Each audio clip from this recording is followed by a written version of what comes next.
Bonjour à tous et bienvenue à la webconférence Apsis Cyborg. Aujourd'hui, nous allons découvrir les nouveautés métiers et IA dans Microsoft Dynamics 365 Business Central.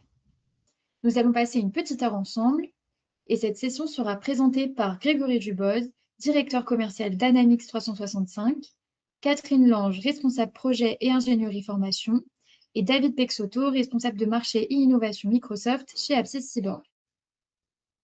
Tout au long de cette session, vous pourrez nous poser vos questions dans la zone de chat située à droite de votre écran. Nous y reviendrons en fin de conférence. Et pour commencer, et pour ceux qui ne nous connaissent pas encore, je vais vous présenter rapidement la société Apsis Cyborg. Donc en quelques chiffres, Apsis Cyborg est une société de services et d'intégration de solutions de gestion depuis plus de 35 ans. En 2025, nous avions un chiffre d'affaires de 104 millions d'euros pour 600 collaborateurs et aujourd'hui, nous sommes présents sur tout le territoire français avec 13 agences ainsi que 2 agences à l'international. Notre objectif principal, vous apporter la meilleure qualité de service et un accompagnement complet dans chacune des phases de vos projets. Nous vous proposons des services de conseil, d'intégration de solutions de gestion, d'assistance, d'hébergement cloud ou encore du développement spécifique via la factory. Et je laisse maintenant la parole à Grégory, Catherine et David pour la suite de ce webinaire. Merci Clémence. Bonjour. Bonjour. Bonjour David, bonjour Catherine, bonjour à tous. Ça fait plaisir de voir qu'il y a toujours autant de participation sur ce type de webinaire, en sachant qu'on vient de terminer un Stadium Tour où on a rencontré plus de 800 personnes, ce qui est quand même assez fantastique. On a pu présenter les nouveautés en live, on va dire, et en présentiel. Mais pour tous ceux qui n'ont pas pu être présents à ce Stadium Tour ou ceux qui veulent une deuxième partie des nouveautés, on va vous présenter aujourd'hui l'ensemble des nouveautés Business Central V28. Je vais juste prendre la parole sur les deux premiers slides pour resituer un petit peu l'activité Business Central au sein d'Apsis Cyborg, vous expliquer l'organisation qu'on met en place au service de nos clients. Et je laisserai la main derrière à Catherine et David pour la présentation des nouveautés. On parlera d'ergonomie, de finance, de chaîne logistique, de Power BI. Et également, c'est quand même un sujet d'actualité, tout ce qui tourne autour de l'intelligence artificielle et Copilot. Chapitre sur la RFE, également un sujet d'actualité avec les premières échéances qui arrivent dès septembre 2026. Et puis ensuite, on laissera un temps pour les questions-réponses. Tu peux passer. Juste pour rappeler aujourd'hui le positionnement de Business Central chez Microsoft, qui est vraiment une offre aujourd'hui stratégique pour l'éditeur, puisque c'est une offre qui connaît toujours une croissance très forte, plus de 25% l'année dernière. Et si on prend les premières métriques sur 2026, on est exactement sur les mêmes trends. 55 000 clients. Donc, quand on parle de 55 000, ce ne sont que des clients SaaS. On ne compte pas les clients qui sont encore sur l'ancienne version. 7000 apps disponibles aujourd'hui sur la marketplace Microsoft. Et comme en 2024, Forbes a élu en 2025 Business Central comme étant le RP numéro 1 dans le monde, notamment des PME.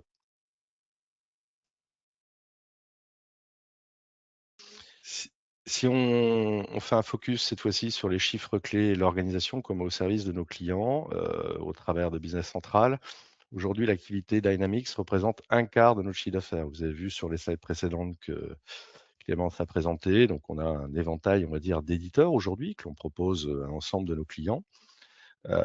Microsoft, c'est un quart du chiffre, donc une activité très stratégique chez Apsis Cyborg et avec 90 collaborateurs qui sont mobilisés exclusivement sur cette offre.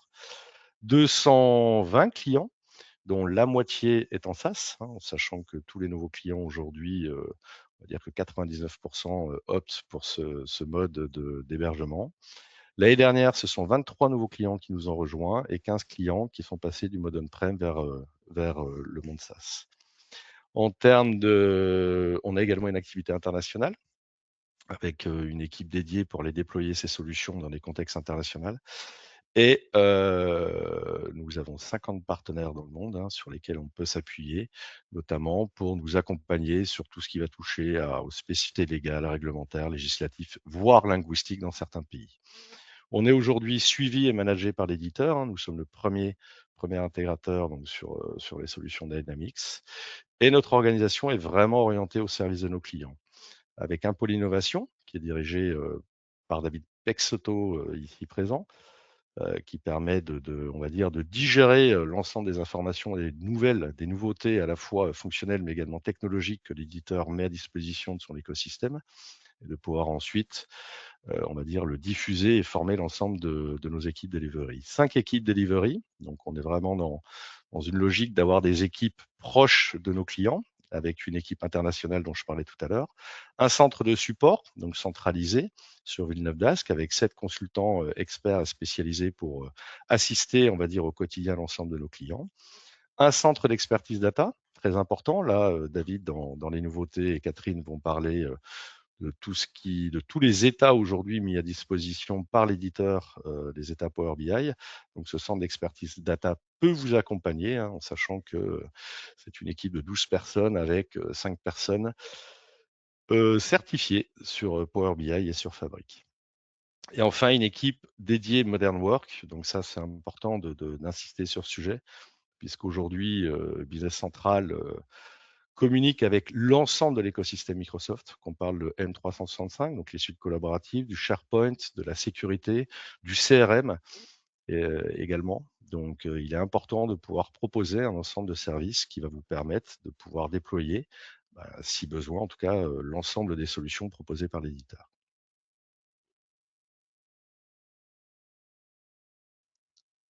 Dernier slide, les apps et les partenaires. Donc, je pense que, comme vous le savez aujourd'hui, il n'est plus possible de développer au cœur, on va dire, de l'ERP. Donc, tout développement fait l'objet tout développement aménagement se fait sous forme d'apps, donc des apps qui peuvent être la propriété et l'exclusivité, on va dire, d'un client, ou des apps où on peut se dire, bah, tiens, pourquoi pas, ça peut intéresser également d'autres clients dans l'écosystème Microsoft. Et là, j'ai la capacité d'aller suivre un circuit de certification auprès de l'éditeur et ensuite de pouvoir publier ces apps sur la marketplace de Microsoft et d'en faire profiter l'ensemble des clients. Dans cette logique, nous avons développé nos propres apps. Donc une apps dédiée au monde de la gestion à l'affaire, soit côté service, soit côté industriel, qui s'appelle Dynamics Key Suite. Nous avons également développé une autre apps côté comptabilité finance qui s'appelle Global Finance Fondamentale, qui va permettre d'ajouter de la profondeur fonctionnelle à l'ensemble des fonctionnalités comptables proposées par Microsoft. 2 autres apps qui sont dans enfin une qui est dans notre giron au travers de notre filiale Floa, c'est Telescare pour tout ce qui touche à la dématérialisation des factures clients et fournisseurs et qui notamment est là pour répondre à la RFE. Et Jint, qui est un add-in SharePoint qui permet d'apporter, pareil, de nouvelles fonctionnalités, des fonctionnalités complémentaires à SharePoint, de l'ergonomie, des facilités.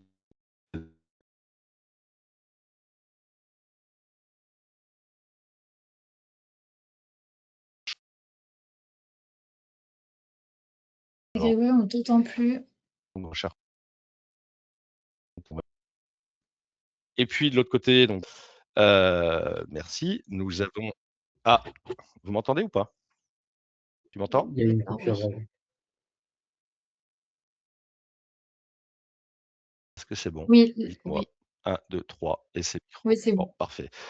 Je ne sais pas où vous m'avez perdu. Donc sur la droite, sur nos partenariats historiques, donc notamment avec Iavion, qui propose une dizaine d'apps dédiées à certains métiers, on va dire, industriels réglementés, hein, donc avec de la gestion de qualité, gestion de l'eau, gestion de la traçabilité.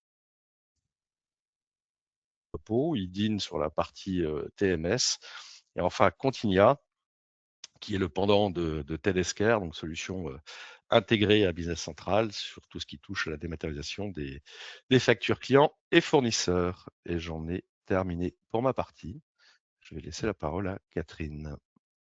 Oui, merci Grégory. Donc, nous allons plonger dans les nouveautés de cette version 28, en commençant par de l'ergonomie, de la finance. Alors, on entame avec l'IA, on terminera avec David et avec l'IA. Mais donc, tous nos petits agents IA qu'on peut voir ici en haut de l'écran, on a la possibilité de masquer ce volet où on a tout le détail des agents pour prendre moins de place. Mais quand ils sont fermés, on a quand même la possibilité d'avoir des notifications qui arrivent dans tous les écrans de travail, là où on est, qui indiquent que l'IA a besoin d'une intervention humaine pour pouvoir continuer et dérouler son processus. Donc voilà. En termes de comptabilité, une nouveauté, c'est l'utilisation de formules de date pour déterminer les périodes de validation, savoir quand on va pouvoir valider une écriture. On avait l'habitude d'avoir dans nos paramètres de comptabilité, entre autres, un début, une fin de période de validation. On va maintenant pouvoir passer à une formule de date. Donc, par exemple, si ici je mets -FA plus FM, ça veut dire qu'on va pouvoir travailler du début de l'année, donc du 1er janvier, on va dire 26 pour cette année, donc là mon exemple c'était au mois de juin, donc jusqu'au 30 juin. Et dès qu'on souhaite comptabiliser en dehors de cette période-là, donc ici c'était au mois de juillet, on a donc un message d'erreur pour indiquer qu'on ne pouvait plus passer d'écriture, de valider d'écriture.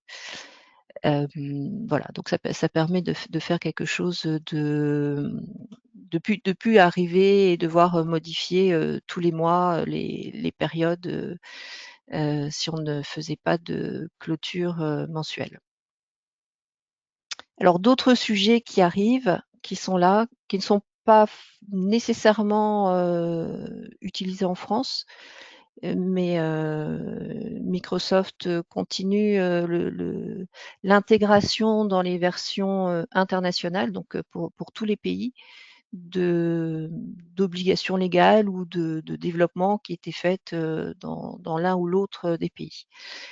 Donc, dans ce registre-là, on va parler aujourd'hui d'autofacturation. Donc, pour les fournisseurs, à condition qu'on le note en contrat d'autofacturation, on va pouvoir établir dans Business Central la facture du fournisseur. Donc, on va indiquer que le fournisseur est en contrat d'autofacturation. Il faut bien sûr indiquer une souche de numéro dans les paramètres achats. Et lorsqu'on va vouloir créer une facture pour ce fournisseur, on va voir que le numéro du facture de fournisseur est grisé, donc puisque c'est pas lui qui va donner le numéro, mais c'est nous. Et puis sur le côté, dans tous les champs, on voit que la facture est typée autofacturation. Et ensuite, une fois qu'on va valider la facture, dans la facture enregistrée, on va voir apparaître le numéro de la facture fournisseur qui aura été déterminé dans nos paramètres achats. Ensuite, si vous suivez régulièrement nos nouveautés, on a parlé dernièrement avec tout ce qui était durabilité, la mise en place des calculs de mécanismes d'ajustement de carbone aux frontières, de responsabilité élargie des producteurs. Donc c'était le début de l'assise, en fait, de ce qui est appelé les feuilles d'assises dans Business Central. Et donc ce module s'enrichit maintenant avec la possibilité de calculer, alors a posteriori, différentes informations sur les articles pratiquement qu'on peut acheter ou vendre. Donc on va devoir définir une base fiscale, savoir si on va travailler avec la quantité de l'article, son épaisseur, sa teneur en sucre, son volume ou la quantité d'alcool. Donc pour cela, on va avoir différentes fiches pour ces taxes d'assises. On va aussi déterminer les écritures à partir desquelles on va pouvoir calculer ces taxes, par exemple que sur des achats, que sur les ajustements positifs pour des articles, mais aussi sur les ventes ou alors aussi sur de l'assemblage. Et indiquer le taux, donc le coefficient multiplicateur pour calculer ces taxes. Donc une fois qu'on aura, par exemple, enregistré, là c'était sur un achat, des achats pour, l'article, dans, dans nos feuilles d'assises, on va pouvoir, générer les écritures, donc qui vont apparaître ici, pour ensuite, pouvoir les enregistrer et les traiter. Alors, pour ça, on n'est pas encore, sur, l'intégration dans les documents, de vente ou d'achat d'intégration de ces taxes d'assises, hein, comme on pourrait, s'y attendre, donc ce sera peut-être plus tard. Mais en tout cas, pour l'instant, on a aussi la possibilité, via les apps dont Grégory, parlait tout à l'heure, donc on a un partenaire, belge qui s'appelle Dynavision, qui a, une app qui s'appelle Excise Duties pour les boissons et puis les taxes qui fonctionnent de manière similaire, qui va permettre d'inclure dans les lignes de commande de vente, et d'achat, ces taxes. Donc si jamais cela vous intéresse, vous irez voir avec, votre interlocuteur, votre, ingénieur commercial.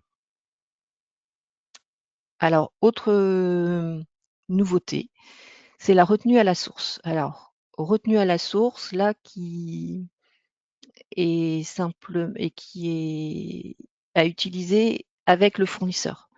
Donc, l'idée, c'est que le fournisseur nous établit une, facture. Ici, on a pris un montant de 1 500 €. Par contre, on dit qu'il y a 20 de retenue à la source et donc, le paiement qui devra être dû au fournisseur sera plus que de 1 200 € et la retenue, sera de 300 €, qui sera à renvoyer à l'État. Alors pour ça, ça vient de sortir. Pour l'instant, c'est pas encore, traduit. Enfin, on a dans la version, 28.2, sur laquelle j'ai travaillé là, on est encore avec, on n'a pas de traduction en français, on est encore, en anglais avec la withholding tax et donc on va pouvoir activer la fonctionnalité. Donc ça, c'est déjà une première chose, donc on n'est pas obligé de l'avoir et puis ensuite on va paramétrer au travers de groupes de comptabilisation, hein, ce dont on a l'habitude, dans BC, des seuils d'application, de pourcentage de retenue, le moment où sera comptabilisée la retenue. Donc, voilà l'écran de paramétrage. Donc on va pouvoir ici dire qu'à partir de, 1 000 €, on compte, 10 de taxe qui sera, faite au moment de la facture. Et donc dans la fiche fournisseur, dans la fiche article qui, pourront, supporter, cette taxe, on va pouvoir indiquer les groupes de comptabilisation. Et pour vous donner un exemple, d'écriture, une fois qu'on a validé notre facture d'achat, le montant ici, de 4 400 au total se divise en 4 000 et les 10 et donc 10 400, pour la retenue, qui se propage aussi dans une écriture retenue un petit peu sur le modèle des écritures de TVA.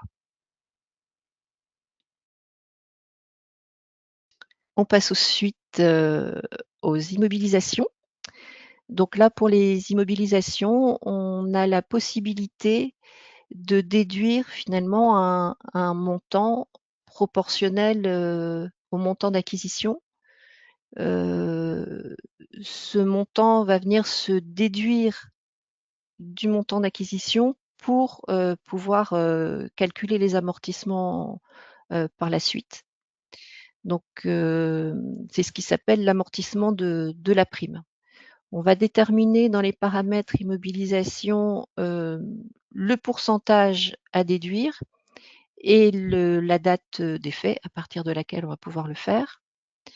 Ensuite, on peut avoir une loi d'amortissement qui utilise, cet amortissement de la prime et on va pouvoir, rajouter ici, dans la fiche d'immobilisation, savoir si on veut intégrer le montant, dans les écritures comptables, hein, comme on peut le faire pour le coût d'acquisition ou les amortissements, classiquement.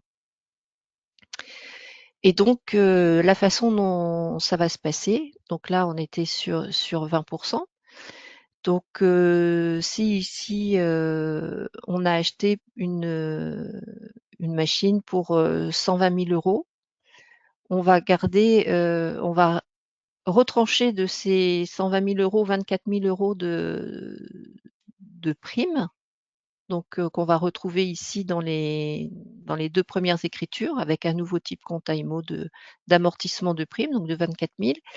Et derrière, l'amortissement va se calculer, donc là j'ai pris un amortissement linéaire, hein, donc les 120 000 moins les 24 000 sur 5 ans pour avoir le montant annuel de l'amortissement. Voilà, donc différent du dérogatoire, ça se fait tout de suite. Alors ce sont des choses qui ne sont pas forcément utiles chez nous, dans notre pays, mais qui peuvent être utiles dans d'autres, qui peuvent être obligatoires, pardon, dans d'autres pays. Donc voilà, j'ai terminé pour tout ce qui est finance. On va passer à la partie logistique. Alors, la partie logistique, on va pouvoir, dans les variantes d'articles, indiquer, enfin, joindre une image à notre variante et en même temps joindre les attributs d'articles. Alors souvent les attributs, on les a au niveau de l'article, hein. Par exemple, si je prends l'exemple de notre cafetière, les dimensions de la cafetière seront les mêmes puisque l'attribut ici c'est la couleur. Donc on va pouvoir récupérer les attributs de notre article et puis simplement préciser ici la couleur qui fait partie de la variante. On va aussi avoir de nouvelles fonctionnalités ici pour concernant les factures d'achat. Donc la façon dont on va enregistrer les achats et en particulier les commandes d'achat. Donc jusqu'à présent, quand on voulait facturer une commande d'achat, donc où on le fait directement à partir de la commande, ou alors on peut créer une facture et aller extraire les lignes de réception, donc ce qui permet de facturer des réceptions de différentes commandes, par exemple. Et on a une ligne de réception égale une ligne dans notre facture d'achat. Donc maintenant, on a la nouvelle fonction qui s'appelle obtenir les lignes de commande, hein, qu'on retrouve au niveau du menu des lignes de la facture, qui va permettre d'aller cumuler dans une ligne de facture aussi bien des lignes de commande qui ont déjà été réceptionnées que des lignes de commande qui n'ont pas encore été réceptionnées, à condition qu'on ait indiqué, qu'on ait activé le réception sur facture dans la commande. Donc je vais vous montrer ça en vidéo. Donc voilà, donc ici j'ai mon fournisseur qui a 2 commandes. Donc une commande où on a déjà réceptionné la marchandise, c'était préparé, et une autre où rien n'a été réceptionné. Par contre, on va indiquer la réception sur facture. Vous avez vu la petite, ce qui était activé. Donc j'ai préparé une facture et on va aller dans les lignes, on va aller chercher tout d'abord la ligne qui a été réceptionnée, hein. Donc la quantité de 3 qui est là, je vais modifier la quantité parce que je vais aussi aller rechercher la ligne. Alors déjà, je vous montre qu'on a la ligne de commande et qu'on va rechercher la deuxième ligne qui est sur ma commande. Donc on a la ligne qui a été réceptionnée et la ligne de commande qui n'est pas encore réceptionnée. Donc sur ma quantité de 8, là je vais pouvoir valider ma facture et on va pouvoir aller vérifier sur la facture enregistrée, voilà, qui s'ouvre, qu'on a bien toujours notre ligne de 8 et on va pouvoir vérifier ici par la ligne et puis les lignes de commande correspondantes qu'on a bien la réception de notre première commande et notre commande, on voit bien qu'elle est donc déjà réceptionnée et facturée. Ah, je peux aller assez à droite. Et la deuxième commande qui n'était ni réceptionnée ni facturée, vous voyez bien ici qu'on a la quantité qui a été réceptionnée et facturée, puisqu'effectivement, de toute façon, on ne peut facturer que ce qui a été déjà réceptionné. Donc voilà pour cette partie, cette nouvelle façon de pouvoir facturer. On va aussi passer sur un nouveau processus dans la livraison directe. Donc historiquement, dans la livraison directe, on crée une commande de vente. On va ensuite créer sa commande d'achat, donc ou par la demande d'achat ou directement sur les commandes d'achat. En créant une commande d'achat et en allant rechercher les lignes. On va pouvoir réceptionner ou expédier en même temps. L'opération de l'une fait l'opération de l'autre. Et ensuite, il fallait facturer la commande de vente avant de pouvoir enregistrer la facture d'achat. Donc maintenant, ce processus a changé. On va pouvoir facturer notre fournisseur avant de facturer le client. Et on va aussi pouvoir annuler l'expédition ou la réception d'une livraison directe. Voilà, donc ça va simplifier, ça simplifie le processus. Donc de la même manière, on va revoir ça en vidéo. Donc ici, je vous rappelle le schéma, hein. La commande de vente, pour ensuite pouvoir, créer la commande d'achat. Et là, maintenant, on va pouvoir facturer, enregistrer la facture du fournisseur avant, si on le souhaite, de facturer le client. En entre 2, par contre, avant, on a bien eu la livraison directe. Donc voilà le processus. Donc on a préparé une commande de vente, donc avec plusieurs lignes. Donc je vais typer livraison directe. Pour ensuite la créer, donc il y a la feuille, la demande d'achat. Et maintenant la nouveauté, c'est qu'à partir de la feuille de planning, on va pouvoir aussi aller extraire les lignes des commandes de vente qui sont en livraison directe. Donc là, on les revoit. Donc ça, c'était une première chose. Une deuxième façon de faire, c'est de créer un document d'achat. Donc là, on va créer directement les commandes d'achat. Donc là, on a plusieurs fournisseurs. Donc il va nous créer plusieurs commandes d'achat. On en a 3. Alors, on va faire 3 choses différentes. La première, la commande qui est ici, donc pour l'instant ni réceptionnée ni facturée, je vais directement la valider pour créer et la réception et la facture. Donc, on n'a plus besoin de passer par la facturation de la commande de vente auparavant. Tout passe bien. Pour la deuxième commande, on va réutiliser ce que je vous ai montré tout à l'heure, hein. On va cocher la réception sur facture. On va aller se créer une facture d'achat pour obtenir les lignes de commande pour ensuite pouvoir la facturer. Donc c'est un rappel de ce qu'on vient de voir précédemment, qu'on a mis en œuvre avec donc la livraison directe. Donc ma commande est en livraison directe. Je fais obtenir les lignes de commande. Donc il va bien sûr aller rechercher les lignes qui correspondent à ma livraison directe, enfin à ce que je veux facturer cette fois-ci. Voilà, donc là j'ai 3 articles différents, donc bien sûr je vais avoir 3 lignes différentes dans ma facture. Je peux aller vérifier les lignes correspondantes. Donc tout à l'heure on avait le menu, là je suis passée par le champ, le flow field qui était dans la ligne de commande. Et on va pouvoir valider notre facture. Donc on a bien sûr eu une réception, une expédition et donc la facture d'achat.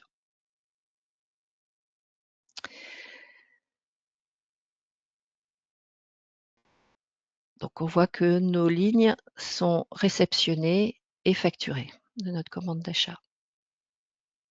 Alors la troisième commande qui est là, on va tout simplement réceptionner la marchandise.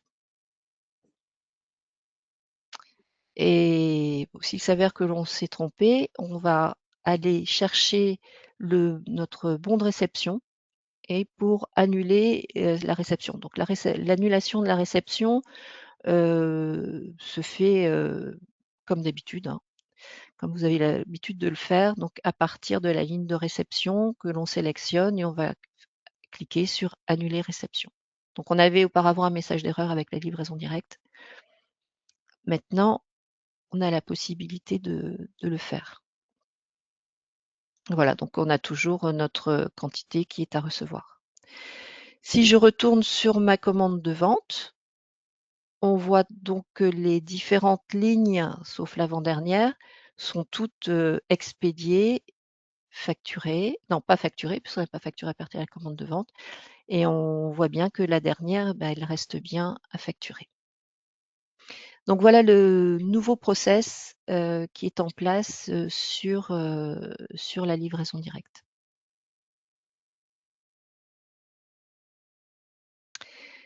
Un nouveau module qui apparaît cette fois-ci, c'est la gestion de la qualité. Du coup, cette gestion de la qualité va pouvoir se faire en liaison avec les réceptions, la production, l'assemblage. On va avoir des ordres d'inspection qui seront créés et des certificats qu'on va pouvoir éditer. Donc là, si on reprend un processus, on va pouvoir paramétrer la qualité sur les différents articles, sur ce qu'on souhaite vérifier, des modèles d'inspection, des règles de génération, hein.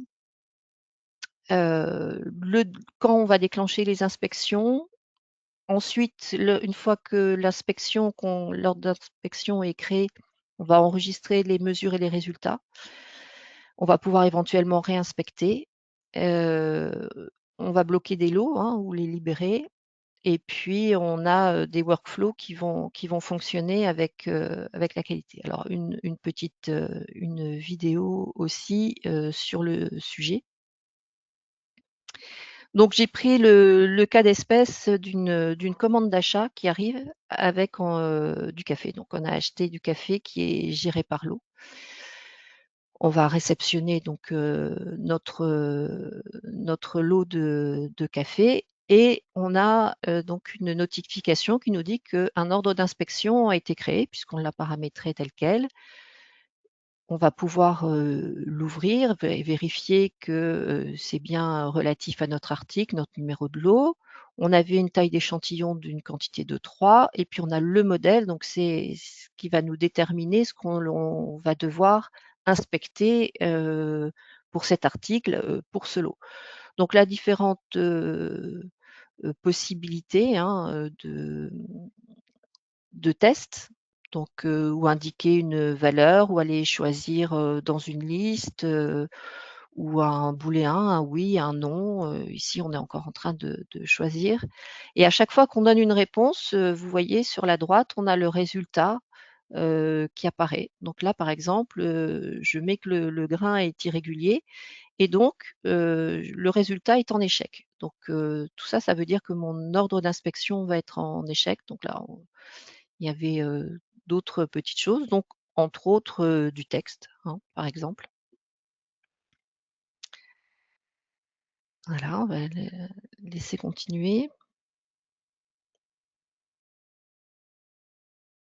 Donc là, sur toutes les lignes, il y en a une qui est en échec, ce qui veut dire que mon ordre d'inspection va être en échec.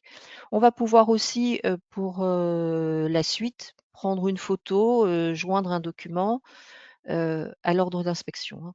On va pouvoir y mettre des pièces jointes. Donc ici, on termine et mon ordre d'inspection étant en échec, on a paramétré donc un flux de travail pour transférer la quantité qui était en échec ici dans un autre magasin. Donc, je passe du magasin principal au magasin rebut. Voilà, c'est pour vous montrer ce qu'il en est. Enfin, c'est une des possibilités de ce qu'on peut faire. Donc ça c'est ce qui a été fait dans ma démo. Donc le lot est en échec. Donc si je veux vendre ce lot, donc je suis dans une commande de vente, donc je vais indiquer quel est le lot. Vous voyez le lot de tout à l'heure, il est bien en échec. Alors je peux le choisir, le sélectionner, mais au moment où je vais vouloir expédier ma marchandise, là je vais avoir un message d'erreur puisque je ne peux pas utiliser, la transaction est bloquée suite à mon ordre d'inspection. Donc pour la suite de l'exemple, je vais simplement choisir un autre lot, sachant qu'on peut refaire une inspection pour ce qui reste du lot, pour qu'il soit de nouveau valable et qu'on puisse l'utiliser. Voilà, donc là j'ai pu expédier.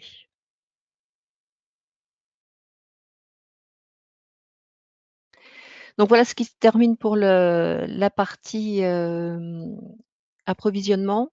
Donc un petit peu maintenant, on va parler des états d'analyse, des états Power BI.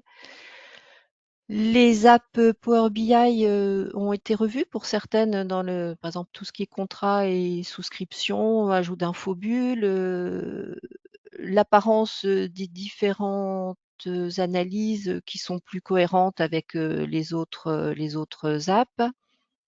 Introduction de visuels, voilà. Dans les ventes, on va aussi vers des nouveaux tableaux sur la fidélisation des clients. On va aussi ajouter des états Excel, des vues d'analyse pour des commandes de vente directement dans BC. Donc là, ça va arriver dans une des versions mineures. Donc, je ne les ai pas encore vues, je ne peux pas vous les montrer. Et dans les inventaires aussi, tout ce qui concerne le stock, on va avoir de nouveaux états. Donc, petit à petit, Microsoft abandonne les états, j'allais dire, dont on avait l'habitude, hein, qu'on appelle RDLC, au profit de dispositions d'états dans Word et dans Excel, avec dans Excel l'ajout de sous-totaux. Et pour ce qui est l'inventaire, on va aussi avoir de nouvelles analyses ABC, aussi bien en Power BI qu'en Excel. Concernant les documents, une petite chose aussi qui se paramètre dans les informations sociétés. Alors, vous savez que si on met une langue au niveau d'un client, donc ce code langue est repris sur le document, il va permettre d'éditer ce document dans la langue du client, si bien sûr les traductions existent.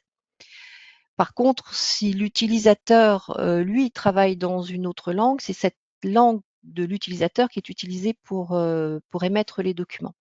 Et donc pour pallier ça, pour toujours avoir la même langue de sortie des documents, quelle que soit la langue de l'utilisateur, on va pouvoir préciser dans les informations le code langue par défaut qui sera utilisé pour les éditions.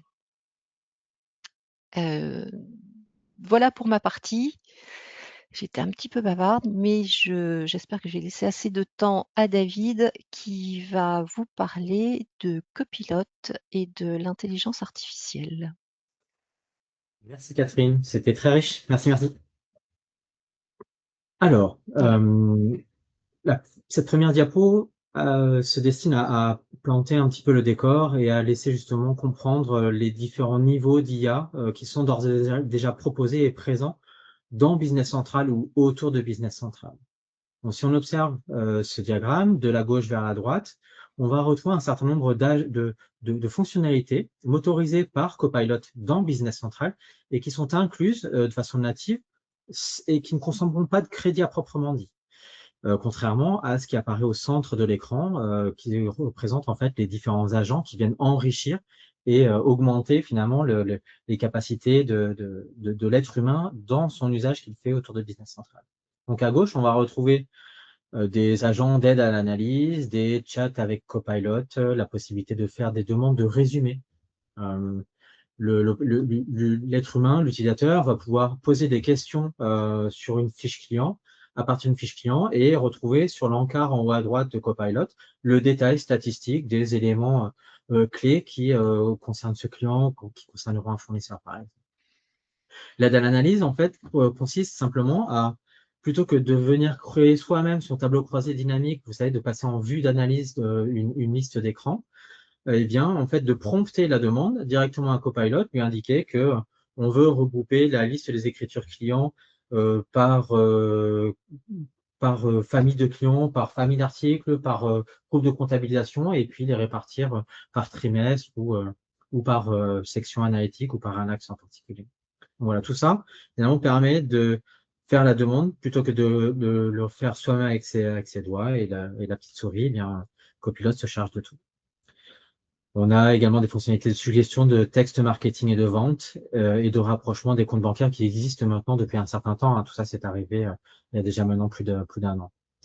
Ce qui est un peu nouveau, ce sont les agents au centre de l'écran. Donc, l'assistant commande-vente qui est dorénavant en général availability, en disponibilité générale en français. Donc, cet assistant de vente se destine à automatiser la création des commandes clients qui auraient été reçues dans une boîte mail particulière.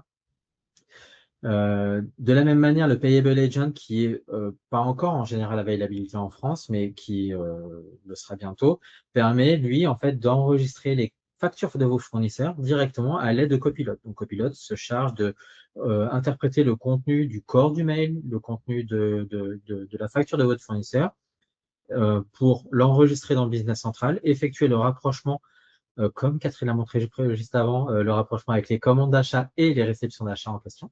Il vous alerte sur un écart entre les quantités facturées et les quantités reçues, si d'aventure il y en avait. Il se charge aussi de créer les fournisseurs si jamais le fournisseur n'existe pas, au même titre que l'assistant des commandes de vente. Cette diapo indique d'autres assistants prédéfinis seront bientôt disponibles, et en fait, c'est déjà le cas. L'assistant note de frais, dont je vais vous parler juste après, permet dorénavant, dans Business Central, pour le moment uniquement dans les pays anglophones et en version préliminaire, eh bien de piloter, d'organiser en fait toutes les politiques de gestion des notes de frais dans votre organisation. Donc, une interface d'envoi, l'utilisateur scanne sa photo, la photo de son ticket, l'envoie à une boîte mail. Copilot se charge d'analyser le contenu du petit ticket pour le catégoriser, le découper, et ensuite le soumettre à l'utilisateur pour validation, qui pourra ensuite l'envoyer à son approbateur pour être finalement comptabilisé dans Business Central. Je vous en parle juste après. Enfin, assistant personnalisé, donc là, on sort du cadre d'un agent qui aurait été déjà prédéfini par par Microsoft, et cette petite interface, finalement, nous permet de créer un agent maison qui réaliserait un certain nombre de choses pour nous, en tenant compte d'un profil particulier qui lui serait attribué, mais également d'un niveau de sécurité, pour ne pas lui permettre de faire tout et n'importe quoi. Ce qui est commun en fait à l'ensemble de ces assistants, c'est la sécurité et l'intervention de l'être humain. C'est-à-dire que l'assistant fera toujours des propositions via des petites notifications lorsqu'il est arrivé à un stade où l'intervention humaine est requise, et c'est toujours l'humain qui est aux manettes pour effectuer les derniers clics. Je termine avec le copilote étendu, où là, en fait, on retrouve tout le paysage et tout le panorama des possibilités offertes par la plateforme Microsoft, qui permet de sortir du cadre des agents Business Central à proprement dit, et d'engager des ressources qui seraient complémentaires à celles de Business Central. Je pense à du SharePoint, je pense à des documents sur votre laptop. Voilà, tout est possible grâce à ces extensions pour Automate, Copilot Studio, AI Foundry. Si on zoome un petit peu plus maintenant dans Business Central, on retrouve sur la diapo suivante, Catherine, la liste des fonctionnalités motorisées par de l'IA dans BC. Cet écran permet justement de visualiser en bas à droite quels sont les fonctionnalités qui engagent de la facturation Microsoft, contrairement à celles qui n'engagent pas de facturation. Donc, le discuter, résumé, remplissage auto, le type de facturation indique non facturé, donc c'est inclus dans l'abonnement Business Central, alors que le Payable Agent et l'assistant commande de vente, ici dans la liste, présentent facturation Microsoft qui bien justement déclenchera de la consommation de crédit Copilot, soit en pay-as-you-go, soit via des packages que vous aurez commissionnés dans votre Azure Tenant, de votre tenant Azure. Si tu veux avancer, merci. Donc, un petit zoom sur l'agent note de frais. C'est un agent que j'ai présenté aux 5 sessions Stadium Tour de Lille à Toulouse, en passant par Marseille, Paris et Nantes. Donc là, en fait, cet agent, c'est le premier agent, finalement, la première fonctionnalité Business Central qui embarque une plateforme de saisie qui sort du contexte Business Central. Donc l'écran, le petit écran, le petit screenshot que je vous ai mis à droite, c'est rien d'autre qu'une application AppSource, publiée sur un site web. Et donc ici, on retrouve la liste des notes de frais que votre serviteur a bien voulu créer. Donc en fait, j'ai une série de notes de frais qui sont soumises pour mon approbation. Dans l'onglet de gauche, brouillon, soumis ou approuvé, on va retrouver dans les brouillons bien les notes de frais que je dois moi réviser, les notes de frais qui m'appartiennent, que je pourrais envoyer ensuite pour approbation. Les soumises, c'est celles qui ont été soumises à mon approbateur. Ensuite, les approuvées. Et donc là où on se situe sur mon onglet pour approbation, puisque je suis moi-même approbateur d'un certain nombre de notes de frais. Les notes de frais peuvent être photographiées avec votre téléphone, envoyées à une boîte mail pour que Copilot analyse son contenu. Si le contenu de la note de frais et la catégorie et les moyens de dépenses qui ont été engagés sont conformes avec la politique de l'entreprise qui ont été tous configurés dans Business Central, alors la petite pastille conforme apparaîtra. Si d'aventure ce n'est pas le cas, comme c'est le cas ici de mon justificatif Air France à droite, eh bien, Copilot m'engage à venir compléter les informations. Et ici, dans le cadre d'un billet d'avion, eh bien, je dois déclarer justement dans quelle zone je me suis déplacé, puisque la politique de l'entreprise engage sur des per diem. Donc, les salariés peuvent créer des catégories de dépenses, créer des rapports de dépenses, ventiler les coûts, calculer les indemnités journalières, enregistrer le kilométrage si c'est nécessaire. Tout cela est pour le moment disponible en pré-version depuis mai de cette année en langage US. C'est la raison pour laquelle j'ai fait cette démo dans un environnement américain. Ce sera en disponibilité générale à partir d'octobre 2026 et ce sera disponible en pré-version comme pour les Anglais en France à partir de juillet prochain. Donc on est en juillet, ça devrait arriver incessamment sous peu. On pense à la version 28.3, 4e mois, et je crois que c'est ce qui avait été annoncé, je ne suis pas sûr, Yana. La diapo d'après, en fait, expose justement le petit synopsis que je viens de vous décrire. On soumet la dépense, l'IA extrait le contenu, l'agent de dépense détecte les doublons, classe les dépenses et établit les rapports. Ensuite, le module engage les flux d'approbation et les tests de conformité avec la politique de l'entreprise pour finalement comptabiliser dans Business Central et payer le salarié qui a engagé la dépense si jamais il n'a pas utilisé une carte d'entreprise, une carte à faire. Donc les enjeux, c'est moins de travail manuel, des remboursements plus rapides et plus de contrôle, plus de précision pour une conformité améliorée. En synthèse. En termes de licensing, ça c'est la question que vous vous posez tous. La plupart du temps, les collaborateurs qui saisissent des notes de frais ne disposent pas forcément de licence Business Central, c'est triste, mais c'est comme ça. Et donc du coup, est-ce que ces utilisateurs ont besoin d'une licence BC pour pouvoir déclarer leur note de frais? La réponse est non. Un utilisateur de note de frais est déclaré comme un utilisateur dans Business Central, utilisateur de note de frais, un expense user comme ils disent, mais ces expense users n'ont pas besoin de disposer d'un abonnement BC. Là où ça commence à être utile, on va avoir besoin d'une licence Team Member dans 2 situations, pour gérer les dépenses et soumettre des rapports de dépenses en BC, ainsi que pour pouvoir approuver des rapports de dépenses dans BC. Donc, un approbateur doit disposer d'une licence Team Member, qui est le niveau le plus bas de licensing chez Microsoft. Le niveau le plus élevé, la licence Essential ou Premium, en fonction de l'usage que vous faites de BC, eh bien, vous permettra d'aller au bout du geste et de comptabiliser les rapports de dépenses et de traiter le paiement de Business Central. Ça, c'est logique, puisque vous allez engager des transactions qui s'enregistreront dans vos journaux financiers. En synthèse, je vous en dirai plus. Je résisterai probablement pas longtemps dès que ce sera disponible en français à vous refaire une démonstration et à la présenter probablement au prochain webinaire. Je passe à la suite. Ouais. La réforme de la facturation électronique à présent. Quelle réponse avons-nous à vous proposer? Ne partez pas, cette diapo est simple à lire. Donc, elle se décompose en deux zones, la zone de gauche, la zone de droite toujours, avec à gauche les 3 situations dans lesquelles vous vous situez obligatoirement. La première, vous êtes en Business Central, SaaS ou BC28 on-premise, donc c'est la dernière version, la version actuelle. Dans cette situation, vous avez l'embarras du choix. Votre environnement est compatible avec la réforme et vous pouvez, chez AppSyBorg, choisir soit Continia, soit Tedescaire. Donc la version connectée d'Esquerre avec Business Central qui vous permet d'opérer les envois de factures et les réceptions de factures dorénavant. Le choix numéro 2, vous vous situez dans la zone orange si vous êtes équipé de Business Central on-premise 22 à 27. Donc là, le choix qui s'offre à vous, c'est Tedescaire. Continia, malheureusement, a fait le choix de ne porter sa version compatible RFE que sur la dernière version, la version 28. Ça limitera vos choix si vous souhaitez prendre le temps de programmer votre montée de version. La version dont vous êtes équipé, entre 22 et 27, est compatible avec Tedescaire. Donc, vous pouvez faire le choix de la PASCare, motorisée et interfacée avec Business Central, flux d'envoi et flux de réception de factures indépendamment. Enfin, le troisième cas, où là, en fait, vous êtes dans une version de Business Central ou de nav antérieure à BC22, donc une version relativement ancienne, hein, je ne sais plus la dater, mais BC22, ça date maintenant, 3 ans, je crois.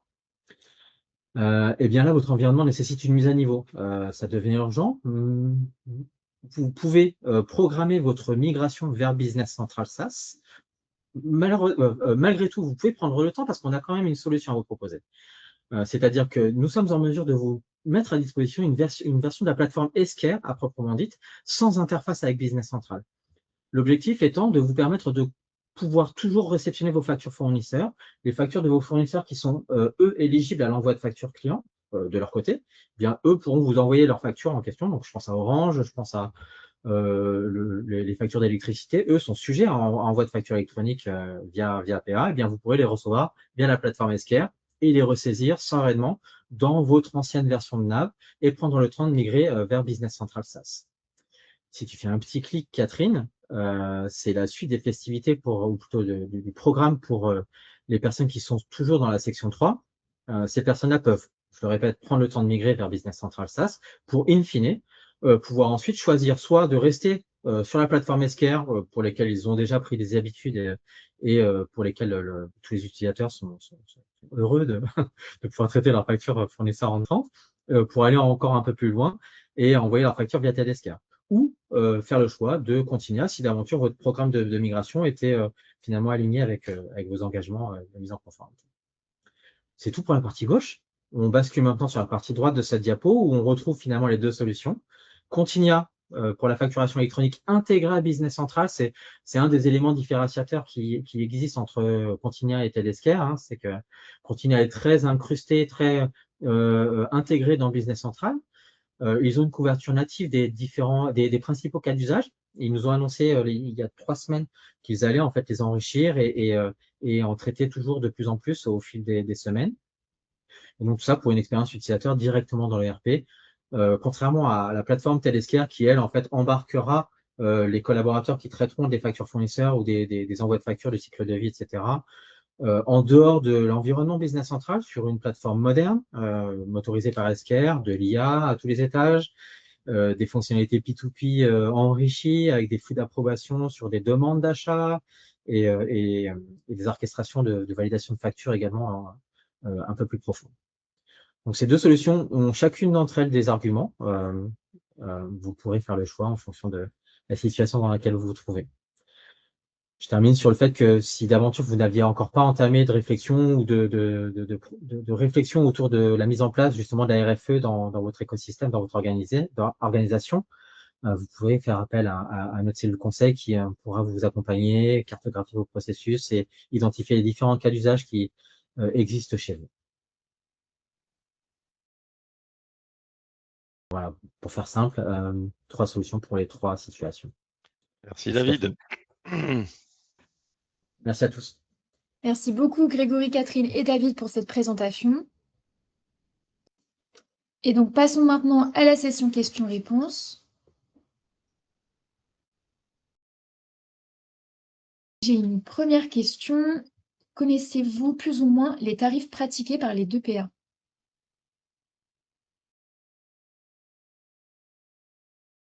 On les connaît. Et ils sont même publics. Tu veux répondre à la question, Greg, ou je la prends? Non, mais prends-la, parce qu'en fait, ça va dépendre des flux, en fait. Ça va dépendre du nombre de flux, du nombre de factures à Ouais. traiter. Donc, on a des configurateurs aujourd'hui de prix qui nous permettent, en fonction de la configuration de chaque client, de pouvoir vous faire une estimation. Voilà. Mais en gros, c'est à la Ouais. consommation. En fait, si on reprend la diapo que j'avais présentée précédemment, il y a, si on parle de TED-Esquerre versus Esquerre, justement, les deux solutions de PA qui sont proposées en fonction de votre situation. Esquerre sera sensiblement moins cher du fait qu'elle n'engage pas justement de connecteur avec Business Central que la version TED-Esquerre qui justement orchestre toutes les interopérations entre Business Central et Esquerre. Je crois qu'on parle du simple au double à peu près, mais ça reste toujours en dessous de l'euro, si ça peut vous donner un ordre d'idée. Et les tarifs sont semblables en fait côté Continia, qui pour le moment n'a pas décidé de faire évoluer ses tarifs suite à l'intégration de justement la couche PA. On vous l'avait expliqué lors du précédent webinaire, Continia a fait le choix de 2 PA. Ils ont été très vite avec la première, donc la PA italienne, Digital Technology, et c'est un peu plus long avec les Espagnols de B2B Router, mais le chantier reste en cours. Et pour le moment, pas des vols de tarifs. Donc les tarifs que vous connaissiez pour continuer à document de capture ou document output restent identiques jusqu'à avis contraire.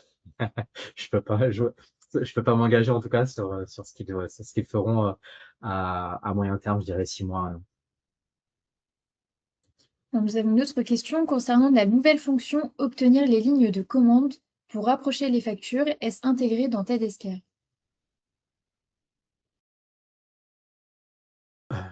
TED-Esquerre en fait fait déjà ça. TED-Esquerre justement permet de récupérer, de matcher les lignes de réception de commandes fournisseurs à partir de la facture.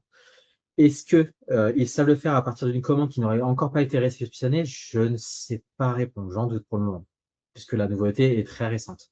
Il faut leur laisser le temps de travailler un petit peu. Prochaine question. Bonjour, avec les nouvelles fonctionnalités de la livraison directe, la désynchronisation est-elle simplifiée? Allez, pour toi, c'est la 4.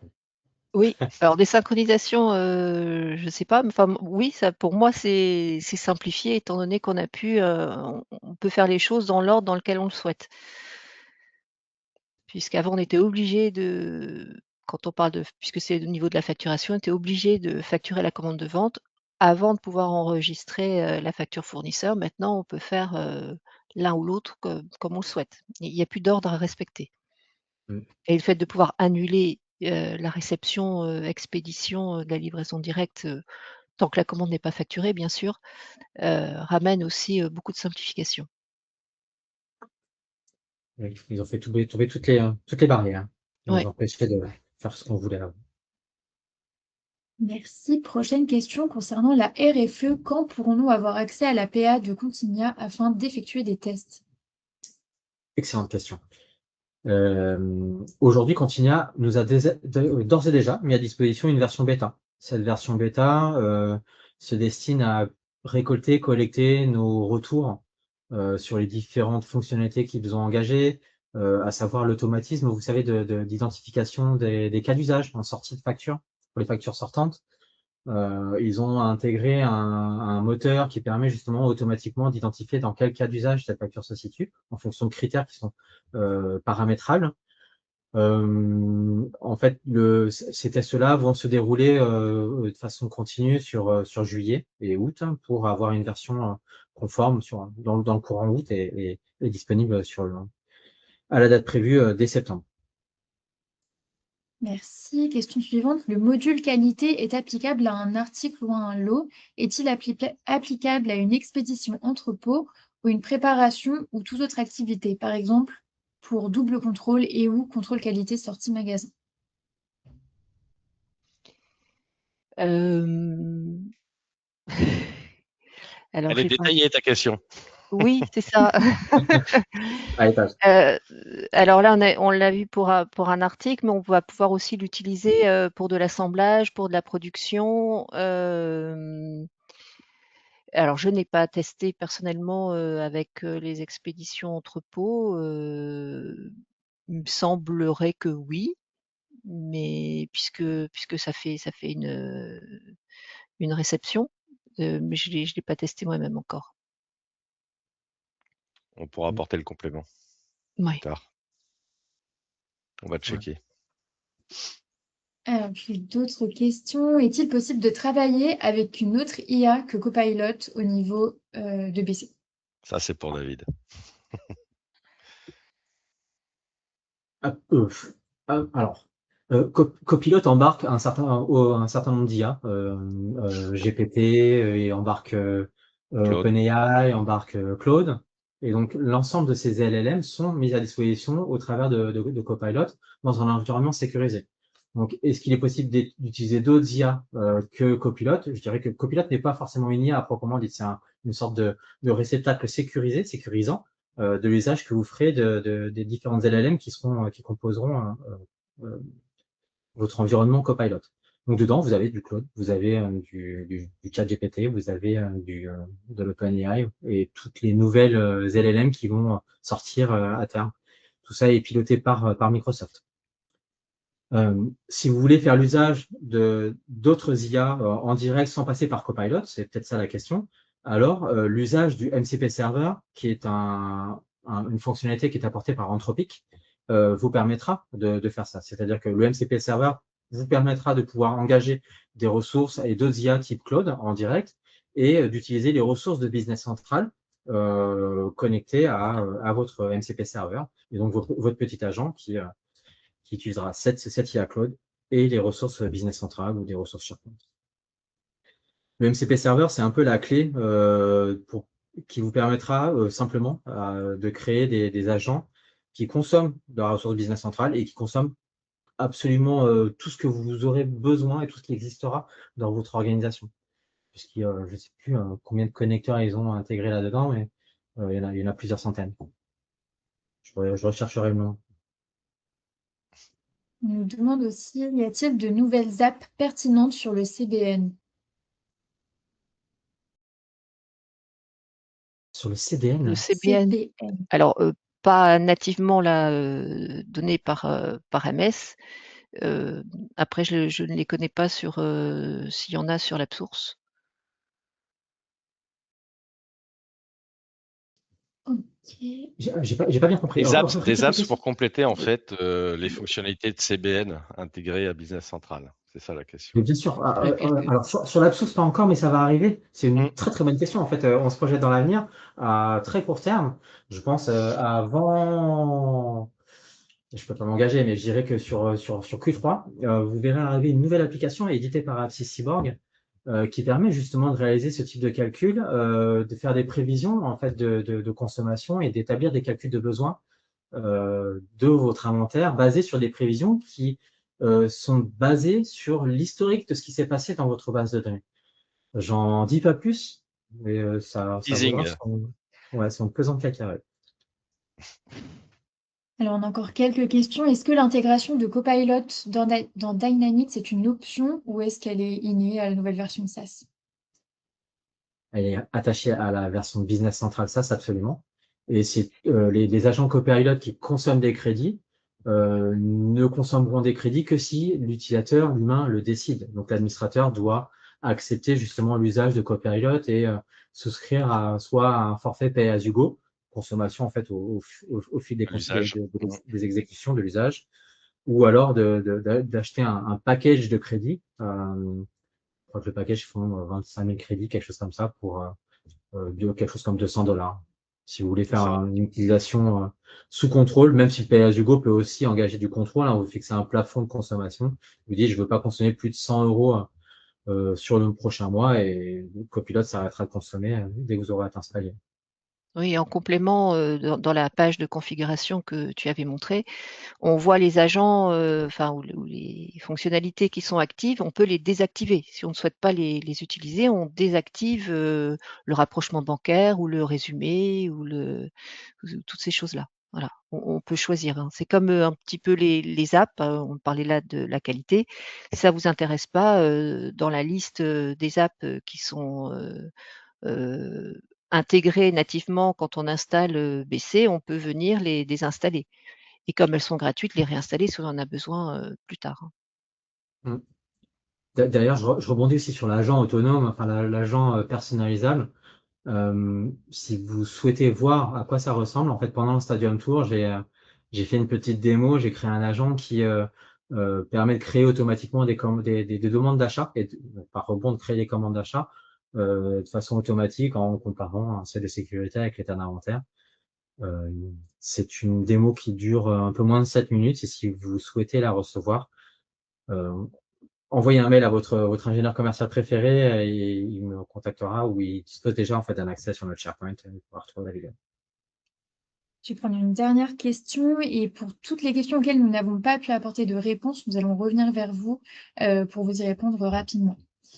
Il me semblait que la PA fournie par Continia était incluse dans l'abonnement et ne générait donc pas de surcoût pour ceux qui l'utilisent déjà. C'est exact. Ouais, C'est ce qu'on a dit, ouais. absolument. Pour le moment. C'est la petite précision qu'on apporte pour le moment. Ouais. Très bien. Et je vous remercie pour vos questions et merci Grégory, Catherine et David pour vos réponses. Merci Clémence. Avec plaisir. Et merci à tous pour votre participation. Notre conférence web touche à sa fin. Merci beaucoup encore une fois pour votre présence aujourd'hui et pour cette présentation. Et merci à tous de nous avoir suivis. Vous pouvez retrouver les sujets de nos prochaines conférences web directement sur notre site apsiscyborg.com, rubrique événements. Et pour vous tenir informé des actualités de vos solutions et d'Apsiscyborg, vous pouvez nous suivre sur notre page LinkedIn Apsiscyborg. Bonne journée à tous et à bientôt! Bonne journée. Au revoir. Merci, bonne journée.